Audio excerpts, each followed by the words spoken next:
শুধু ইলিশের সাথে সর্ষে বাটা দিয়ে দিলে যে সর্ষে ইলিশ হয়ে যাবে তেমনটা কিন্তু নয়। ঘরে কিভাবে সর্ষে ইলিশ পারফেক্টভাবে বানাবেন তার জন্য চলুন ভিডিওটি শুরু করি। হ্যালো ভিউয়ার্স, আসসালামু আলাইকুম, ওয়েলকাম টু মাই চ্যানেল। আপনাদের জন্য আজকের রেসিপি হলো সর্ষে ইলিশ। আশা করি সম্পূর্ণ ভিডিওটি দেখবেন।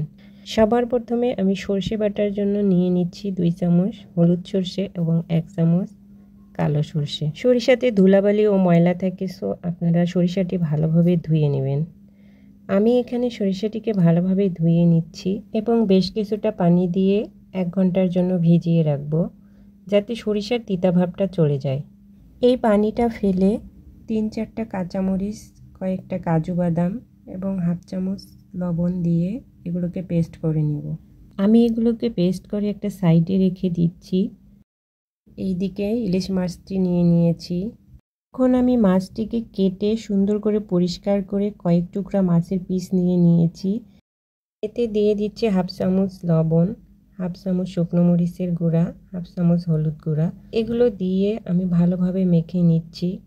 এই মাছটা কিন্তু ভালোভাবে মেখে নিতে হবে, না হলে মাছের ভিতরে মশলাগুলো ঢুকবে না, তখন খেতে অতটা স্বাদ লাগবে না।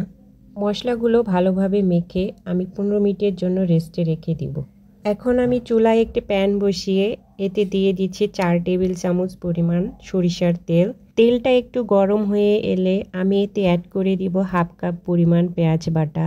সর্ষে ইলিশ রান্নায় কিন্তু সরিষার তেলটাই ব্যবহার করবেন। এরপর দিয়ে দিচ্ছি 1 চামচ আদা বাটা, 1 চামচ রসুন বাটা। এই মশলাগুলোকে ভালোভাবে ভুনে নিব। ঠিক ততক্ষণ ভুনতে হবে যতক্ষণ না আদা রসুনের কাঁচা গন্ধটা চলে যায়। দিয়ে দিচ্ছি 1 চামচ পরিমাণ লবণ।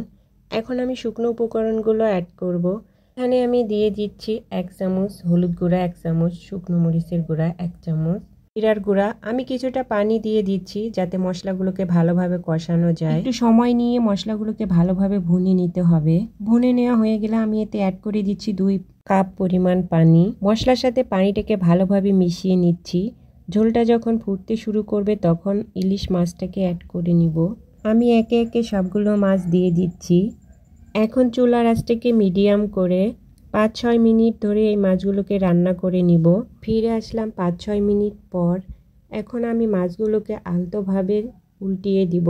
ইলিশ মাছ খুব নরম, তাই সাবধানতার সাথে এই কাজটি করতে হবে। আমি খুব সাবধানতার সাথে এই কাজটি করছি।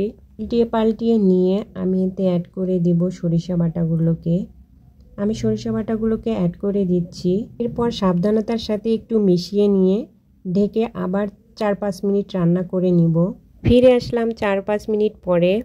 ঢাকনা খুলে মাছগুলোকে আমি আবারও খুব সাবধানতার সাথে একটু নেড়েচেড়ে নিচ্ছি। সর্ষে ইলিশ রান্নার ক্ষেত্রে একটা কথা মাথায় রাখতে হবে, সর্ষে বাটা রান্নার শেষ পর্যায়ে অ্যাড করতে হবে। প্রথম দিকে দিলে সর্ষের কিছুটা তিতা থাকতে পারে। আর শেষ পর্যায়ে কয়েকটা কাঁচামরিচ এবং কিছুটা সরিষার তেল দিয়ে ঢেকে দিয়েছি। কিছুক্ষণ পরে আমি আবারও একটু ঝাঁকিয়ে নেড়েচেড়ে নিচ্ছি। এরপর আমি চুলা বন্ধ করে 10 মিনিট দমে রেখে দিব। 10 মিনিট পর আমি মাছগুলোকে একটি পাত্রে তুলে নিব। আমি মাছগুলোকে টেস্ট করে দেখেছিলাম, কোনো তিতা হয়নি। আপনাদের যদি তিতা হয় তাহলে একটু লেবু রস ব্যবহার করবেন।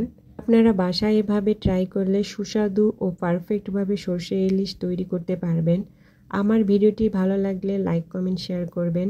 পাশে থাকবেন, ভালো থাকবেন, সুস্থ থাকবেন। আল্লাহ হাফেজ।